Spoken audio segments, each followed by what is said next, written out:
Good afternoon to all the participants in the ZERO conference. I would thank you for attending this session. I am Kelvin Moses, Associate Professor of Urology at Vanderbilt University Medical Center. And today I'll be presenting on getting a second opinion in prostate cancer. As an overview, what I really want to emphasize is that it's very important for men to get all the information that they can if and when they are diagnosed with prostate cancer in order for them to make the best decisions. What I'll do is go in the various steps that it takes from the time of getting a PSA test all the way through treatment and afterwards, and discuss at each point why it will be important to get a second opinion. I'll start with the earliest signal for concern about prostate cancer, which is a diagnosis of an elevated PSA. Many times this is a diagnosis given to you by your primary care physician. And really the important thing to know about that is one PSA really doesn't give you as much information and doesn't necessarily signal that you have cancer. There is no lowest PSA where you definitely do not have cancer. There's no high PSA where you certainly do have cancer. And so one of the questions that you should ask is, what have been my prior PSAs? And the reason for asking that is you can determine what's called the PSA velocity, or how fast the PSA is rising, or similarly, the PSA doubling time, meaning how long does it take for the PSA to be double what it was previously. In knowing that trajectory, that can give the physician some information about what the risk is for prostate cancer. And at this point, especially if this information is coming from your PCP, you may want to seek out the opinion of a urologist, because they can do those calculations of the PSA velocity or doubling time. And they can also look at different calculators that are available online, and they can actually give you your risk of prostate cancer, or percentage risk of prostate cancer, and even the percentage risk of high-grade prostate cancer, to determine if they need to move forward with a biopsy. So getting that information will help you in making a decision as to what the next steps would be for you. Now, if it is determined you need a biopsy, then there's a lot of information that you need to know at this point as well. Number one, there are different ways of performing the biopsy. You can do a transrectal ultrasound guided biopsy, which is probably the most traditional way of doing it, where an ultrasound probe is inserted in the rectum and biopsies are taken from there. You can do what's called a transperineal biopsy, where the needles actually pass through the space between the scrotum and anus instead of through the rectal wall. There's some data that suggests that even that doing a transperineal approach actually reduces the risk of infection and maybe even reduces the level of pain. Some other differences in biopsy: you can do ultrasound only, or you can even do what's called a fusion biopsy, where you get an MRI up front, and then there's a machine that can fuse the MRI images with live ultrasound images. And this could be performed in the clinic or in the operating room. There are two different platforms that this can be done. And when getting a second opinion can allow you to find out if someone has these cutting edge modalities available and if it is appropriate for you. Another bit of information that you can get from another urologist is how they do their pain management. Do they do local anesthesia, no anesthesia, or even take you to the operating room where you're sedated? So those are some of the questions that you can ask at the time of getting a biopsy. Now, once the biopsy is performed, those samples are sent off to the pathologist to examine under the microscope to look at the aggressiveness of the cells.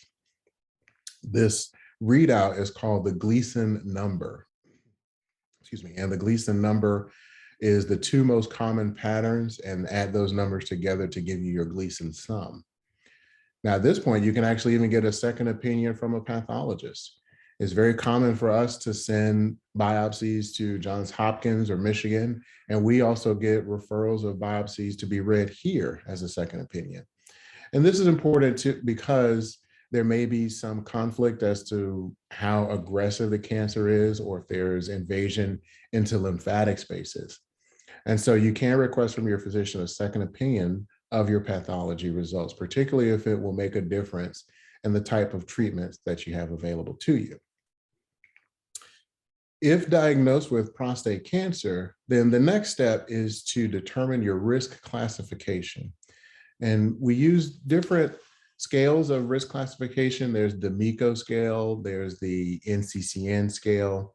Most commonly, you're going to be classified as very low risk, intermediate risk, which can be favorable or unfavorable, and high or very high risk disease. And these are all for localized cancer, meaning within the prostate or certainly maybe out to the lymph nodes. Metastatic disease in a little while. The importance of knowing your risk classification is it lets you know if there needs to be more staging done to determine if there's any risk of metastasis. And so men with unfavorable intermediate risk disease or worse, the standard imaging would be to get a CT scan of the abdomen and pelvis with contrast and a technetium bone scan. There are more up-to-date imaging modalities such as the Axeman scan or PSMA PET scan. And here getting a second opinion can let you know if, number one, your physician has those modalities available, and number two, if those modalities are appropriate for you. Once you've gotten your risk classification and staging, then you can start talking about treatment for your disease. For low risk and very low risk, the recommended treatment is usually active surveillance. And for men with higher risk disease, it's some version of surgery or radiation. And here, getting a second opinion is very important because you want to know and discuss all the potential risks, benefits, complications, short-term and long-term, that are associated with all the different treatment modalities.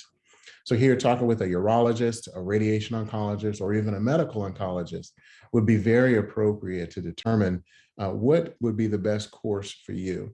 Obviously, you want to bring a loved one, a family member, a friend, because they may have questions that you don't think of that need to be answered. Now, I want to pause at this point because there may be some hesitance of asking a second opinion, particularly if this is your personal physician or personal urologist. And really, the physician should not feel any sort of hesitance of giving a second opinion because in the treating physician's mind, the informed patient is the best patient. In fact, if your physician gets upset or mad or kicks you out of your clinic, then you almost certainly want to get a second opinion because you want to make sure that the physician has your best interest at heart. And so there should be no hesitance to ask that question, number one, about all the different treatments, but again, who can I see to discuss further? Because you never know what type of extra information that you can get. Now, once you've gotten your treatment, hopefully your PSA goes to undetectable and you live out the rest of your days. But a lot of men are at risk for PSA recurrence, or what's called biochemical recurrence after treatment. And here, again, getting a second opinion is very important because you want to look at that PSA velocity or doubling time. You want to know about the best type of imaging, and you want to know about the different types of treatment, if necessary, if your PSA comes back. Not everyone who has PSA recurrence needs treatment, but some need radiation therapy after surgery, some need surgery after radiation, or some can get localized therapy such as cryotherapy, where tubes are inserted directly into the prostate to freeze it, or brachytherapy, or even HIFU to treat localized areas with either radiation seeds or high frequency ultrasound. Speaking with multiple physicians can give you the most information about what is going to be the best therapy. As I mentioned before, some men are diagnosed with metastatic disease at the outset or develop metastases after treatment. And some men who've been on long-term continuous hormone therapy start seeing a rise in their PSA, which is called castration-resistant prostate cancer.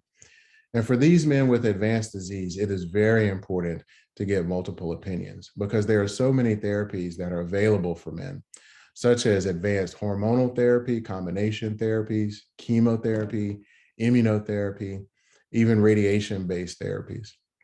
And so here you want to have the opinion of urologists, medical oncologists, radiation oncologists, and even nuclear medicine physicians to make sure that you're getting the most up-to-date information and the most cutting-edge treatment modalities.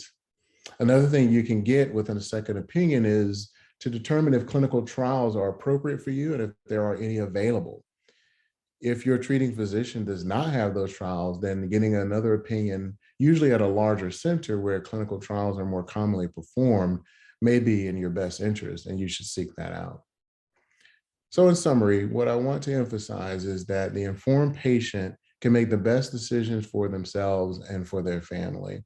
And so seeking out another opinion at any stage in your disease allows you to get that best information to make those decisions for yourself. Thank you for your attention, and please enjoy the rest of the meeting.